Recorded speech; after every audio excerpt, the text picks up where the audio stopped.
अगर आप अपनी लाइफ को परमानेंटली चेंज करना चाहते हैं, अगर आप अपने फ़िलहाल के वर्जन से थक गए हैं कि मैं कब तक रोता रहूँगा, कब तक परेशान होता रहूँगा, घुटन को महसूस करती रहूँगी, शिकायतें करती रहूँगी, कब तक मैं अपने अंदर इस दर्द को समेटी रहूँगी।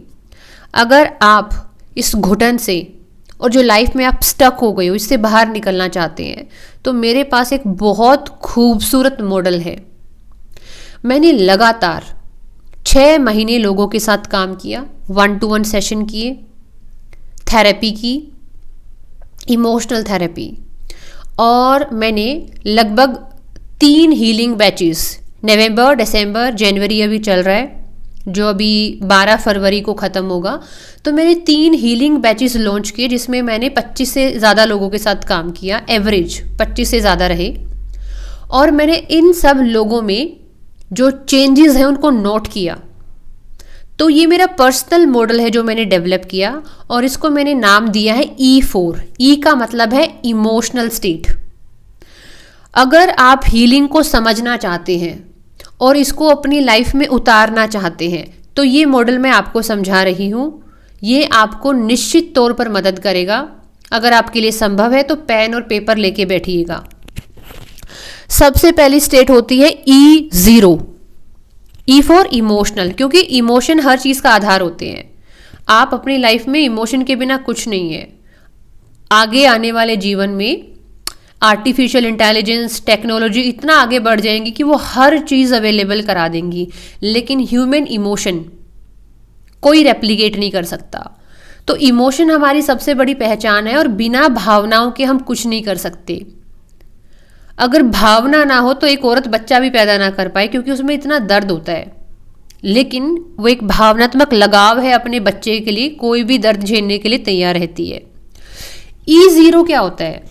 E0 एक ऐसी इमोशनल स्टेट होती है जहाँ पर एक इंसान लगातार रो रहा है, परेशान हो रहा है, लोगों के खिलाफ कंप्लेन कर रहा है, मम्मी प्यार नहीं करती, घर में लड़ाई होती है, मेरा पार्टनर मेरे को सपोर्ट नहीं करता, मैं बहुत लाचार हूँ, मेरी ज़िंदगी बहुत ख़राब है, यानी शिकायतों से भरी हुई आवाज़। E0 का मतलब है एक इंसान अनकॉन्शियसली अपनी जिम्मेदारी ले ही नहीं रहा है। उसने ये सोचा हुआ है, महसूस किया हुआ है कि मेरी जिम्मेदारी तो परिवार की है, मेरे रिलेशनशिप की है, मेरे रिश्तेदारों की है, लोगों की है। तो वो सिर्फ लगातार इसमें रोता रहता है। और बहुत बदनसीब लोग वो होते हैं कि कई बार कुछ लोगों का पूरा जीवन इसी E0 में चला जाता है कि कंप्लेनिंग स्टेट है। They are continuously crying, validation, attention, इसी में चला जाता है। लेकिन अगर कोई इंसान छोटी सी छलांग लगा के E1 पे चला जाए, इमोशनल स्टेट 1। E1 क्या होती है? E1 का मतलब है कि इस इंसान में चेतना आ गई है, अवेयरनेस आ गई है, कॉन्शियसनेस, कि अरे मैं भी तो हूँ मेरे लिए, मैं क्यों लगातार बाहर से दूसरे लोगों से अटेंशन, वैलिडेशन मांग रही हूँ, क्यों मैं अपने आप को उनकी नज़र से देख रही हूँ कि उन्होंने प्यार से बात कर लिया तो मैं अच्छी, और उन्होंने प्यार से बात नहीं किया तो मैं अच्छी नहीं हूँ। मतलब आपके अंदर एक नेचुरल फीलिंग आने लगती है कि मेरा भी एक वजूद है और मैं भी मायने रखती हूँ, मैं मायने रखता हूँ। किसी के कुछ कह देने से, चाहे वो मेरे खुद के पेरेंट्स ही क्यों ना हो, उनके कह देने से मैं कुछ हो नहीं जाऊंगी, मैं मेरे लिए हूँ। जब आपके अंदर ये चेतना आती है तो थोड़ी सी सेल्फ रिस्पेक्ट और स्वाभिमान आपके मन में आता है, थोड़ा सेल्फ लव आता है, खुद के प्रति प्रेम आता है। और जब खुद के प्रति प्रेम आता है तो आप देख पाते हो कि आप हो, सामने वाला इंसान है, चाहे वो पार्टनर हो, चाहे वो मम्मी पापा हो, चाहे वो फ्रेंड्स हो। तो फिर आपके अंदर एक समझदारी आती है कि जरूरी नहीं है कि सारे लोग आपके अनुसार बिहेव करें, और ये भी ज़रूरी नहीं कि आप उनको खुश करने के लिए उनके अनुसार बिहेव करें। ये कॉन्शियसनेस डेवलप होती है। लेकिन E1 पे रहते रहते आप अपनी लाइफ में चेंज नहीं ला सकते, क्योंकि सिर्फ ज्ञान होने से आपकी लाइफ में चेंज नहीं आएगा। ये जो कॉन्शियसनेस है, इससे आपकी थोड़ी सी भावनात्मक संरचना बदल जाएगी। आपकी इमोशनल जो स्ट्रक्चर है, जो कॉम्पोजिशन है वो थोड़ा सा चेंज हो जाएगा। आप थोड़ा कम स्ट्रेस फील करेंगे, कम एंजाइटी फील करेंगे, लेकिन ये एंजाइटी और ये स्ट्रेस कंप्लीटली गायब नहीं होगा, क्योंकि आपको अभी छलांग लगा के E2 पे जाना है। ये इमोशनल स्टेट E2 क्या है? E2 में आप एक्शन मोड में आ जाते हो। इमोशनल स्टेट 2 इसका नाम है ये। इसमें आप एक्शन मोड में आ जाते हो कि आप है ना खुद को ढूंढना शुरू कर देते हो कि मुझे क्या पसंद है, मुझे कौन सी चीज़ें अच्छा फील कराती हैं।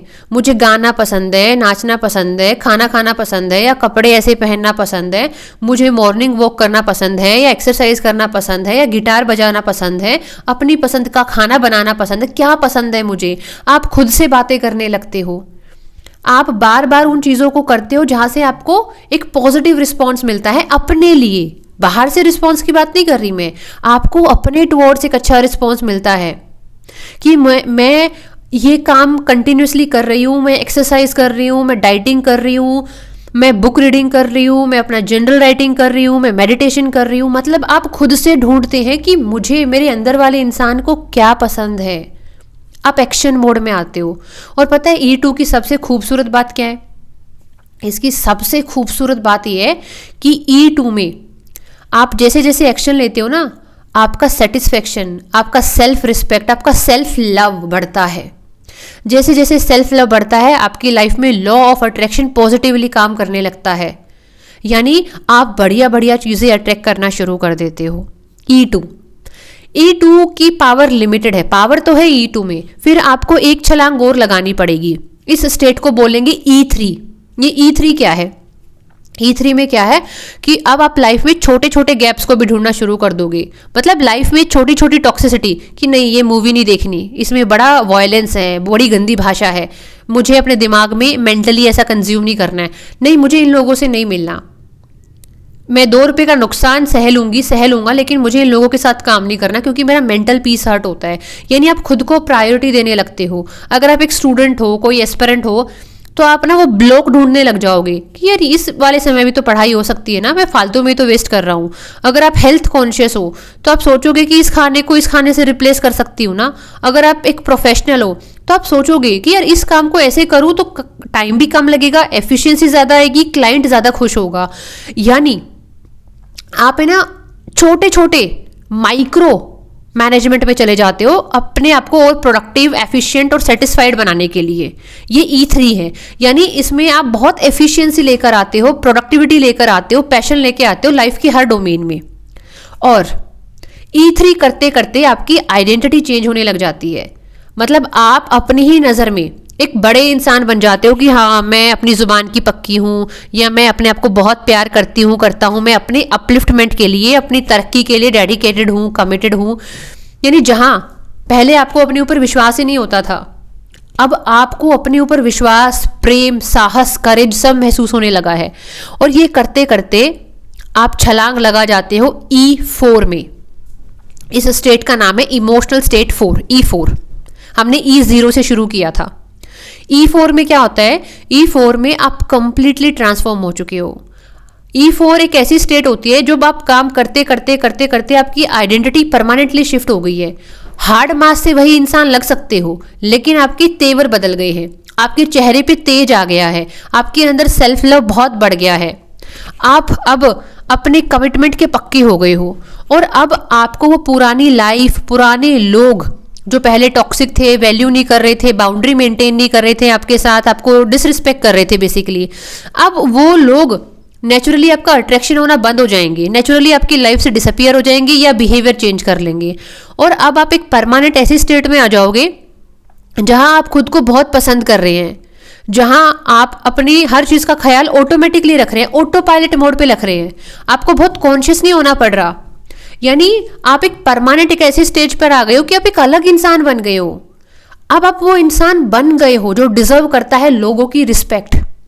अब आप वो इंसान बन गए हो जो डिजर्व करता है अबंडेंस, दुनिया की खूबसूरत चीजें, खूबसूरत लोग, खूबसूरत रिश्ते। यानी आपने अपने इमोशन पे इस तरीके से काम किया कि आपकी पर्सनैलिटी, आपका काम, आपका रुतबा, आपकी पहचान सब आराम आराम से ट्रांसफॉर्म हो गई और परमानेंटली एक ऐसे लेवल पे पहुंच गई कि अब आपकी तासीर ही बदल गई है। अब आप हर तरीके से संपन्न इंसान हैं। आपके अंदर डर नहीं है, घुटन नहीं है। अब आप किसी रिश्ते में इसीलिए नहीं है क्योंकि आपको अकेले होने का डर है, आप इसीलिए क्योंकि आप खुल के व्यक्त करना चाहते हैं। अब आपकी जो पहचान है सिर्फ किसी की बेटी या बेटा होना नहीं है। आप अपने आप को आइडेंटिफाई करते हो that I am a human being first of all, और मैं खुश हूं क्योंकि मैं हूं। आप इसलिए खुश नहीं है क्योंकि पैसा या नौकरी है, आप इसलिए खुश हैं क्योंकि आप हैं। जब आप इस पूरी दुनिया को एक मैजिक की तरह देखने लगे, आप उस बहुत सारी क्राउड से बाहर आ जाएंगे जो E0 में फंसी हुई है, या मैक्सिमम E1 पे, क्योंकि E2 एक्शन मोड होता है, बहुत कम लोग एक्शन ले पाते हैं।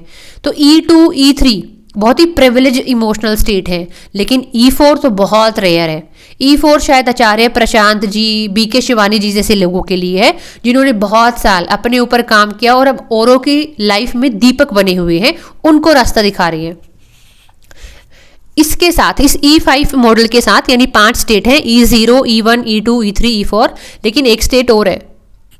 वो क्या है? माइनस वाली सिचुएशन, E0 से भी नीचे। कौन लोग सुसाइड करते हैं? जो लोग सुसाइड करते हैं वो इस माइनस वाली स्टेट से बिलोंग करते हैं। यानी वो इतनी शिकायत कर रहे हैं, पहले वो लोगों के खिलाफ शिकायत कर रहे थे कि रिश्ता खराब है, हस्बैंड खराब है, दुनिया खराब है, परिवार खराब है, कोई प्यार नहीं करता, मेरी लाइफ में कुछ अच्छा नहीं हो रहा। और ये करते करते करते करते वो और निचले स्तर पे चले गए और उनकी एनर्जी ड्रेन हो गई। अब वो खुद को पसंद करना बंद कर देते हैं कि कुछ नहीं होगा मेरी लाइफ में अच्छा, मैं कुछ अच्छा अट्रैक्ट कर ही नहीं सकता। अब वो अपने ही बारे में इतना गंदा गंदा बोलने लग जाते हैं, इतनी गलत अफर्मेशन होती है उनकी अपने बारे में कि वो आराम आराम से सुसाइडल फेज में चले जाते हैं, क्योंकि वो ना खुद को पसंद कर पा रहे हैं, ना आसपास के माहौल को, ना लोगों को। तो उनकी लाइफ में अलाइनमेंट है ही नहीं कहीं से भी, and these people commit suicide. ये पूरा मॉडल है। अब आप देखिए आप कौन से लेवल पे हैं। आप E0 पर हैं, E1 पर हैं, E2 पर हैं, E3 पर हैं, या E4 पर हैं, या कहीं आप माइनस में तो नहीं जा रहे हैं। मैं आपसे रिक्वेस्ट करूंगी कि आप अपनी इमोशनल स्टेट पर काम करना शुरू करें, क्योंकि नीचे गिरने का कोई बॉटम नहीं होता, कोई लाइन नहीं होती कि इससे नीचे कोई गिर ही नहीं सकता। अल्टीमेटली फिर लोग सुसाइडल ही हो जाते हैं, या तो पूरी जिंदगी कंप्लेन करने में निकाल देते हैं E0 पे या E1 पे कि जानते सब है लेकिन जी हम कुछ कर नहीं पा रहे।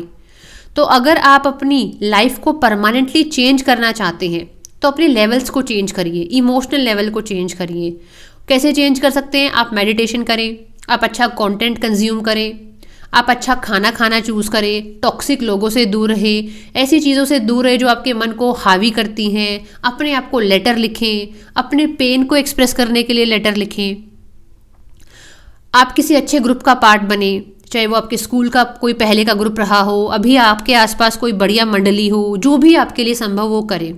अगर आप ये काम खुद से कर पा रहे हैं तो आपको बहुत सारी बधाई, लेकिन अगर आपको एक सिस्टेमेटिक हेल्प चाहिए जहाँ पर आपको कुछ ग्रुप ऑफ पीपल मिले, जो लोग मिले आपको, जो आपके लाइक माइंडेड हो, जिनकी लाइफ में चैलेंज चल रहे हैं लेकिन वो खुद के ऊपर काम कर रहे हैं, तो आप हमारे ग्रुप का पार्ट बन सकते हैं।